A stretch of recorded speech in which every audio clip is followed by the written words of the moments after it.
Welcome back to the Practical Printer. Today's a big day for us. We're finding out if all the work we've been putting in is actually going to pay off. If you haven't been watching this series, we've been working on a dollhouse, trying to get it fixed up and ready for my daughter. We have a couple parts that were broken and we've modeled them up in Tinkercad, moved them over into Cura, and now we're getting ready to set up and actually print the parts out. If you happen to have missed out on those videos and are interested in getting some more details, take a look at them, and then once you're more caught up and you've got all the information you're wanting, come back here and see if they work for us. Let's take a look. Okay, we'll get our memory card in the right way. You notice these things only go in two ways. It always takes you 3 times to get it right.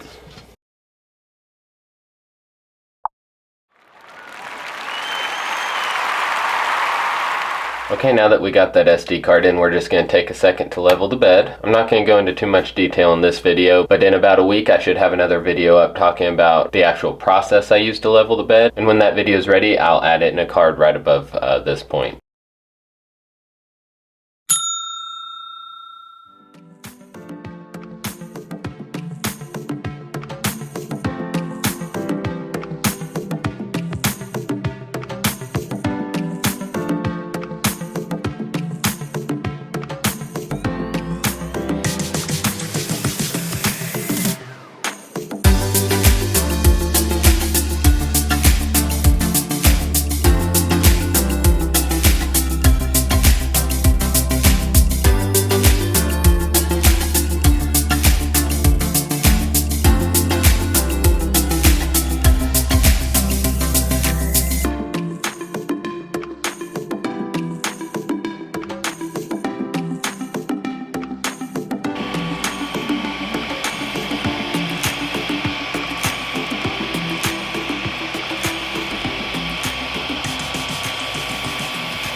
Okay, looks like we've got the bed level. We're ready to actually start our print.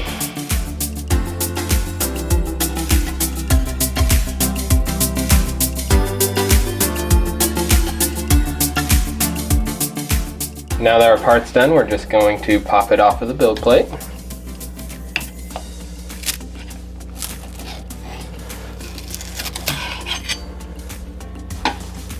Okay. We are good to test fit. You can see it's not open on the bottom. That's where we printed those supports. But if you just take an Allen wrench, something like this, we're gonna just give it a little tap on the table. Okay, and you can see that recessed section, that's where the screw is gonna go in. And we have the rest of that hole all the way through. And here's our little support piece we put in there. We got our piece printed. I'm gonna screw it back on here.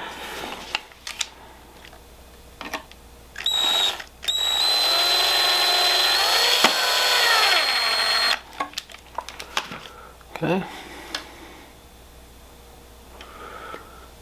And it should be ready to go. We've got everything installed, put back together. You can see our little brackets we made right here. Now that we've got everything put back together, you see we've got this wall here. And it very smoothly slides,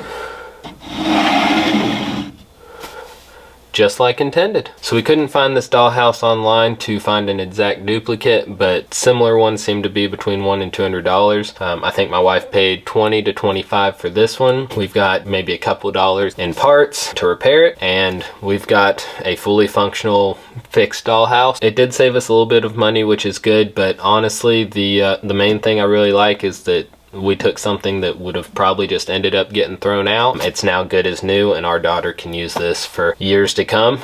If for some reason these ever do break, which I believe the way they're printed, they're stronger than the original, but if they ever do break, it's as easy as printing a couple more and just replacing it again. There shouldn't be any issue. The rest of the dollhouse seems to be a stronger material. I doubt we'll have any issues there. Before you head to your next video, if you're still here, I'm assuming that means you found this video entertaining, or at the very very least useful and informative. If that's the case and you've got a second to spare, go ahead and hit that like button. If you've got a few seconds, go ahead and leave a comment as well. This lets YouTube know that there's something of value here, and they will show this video to more people, and we can get more people involved in this technology that we love so much. Thank you.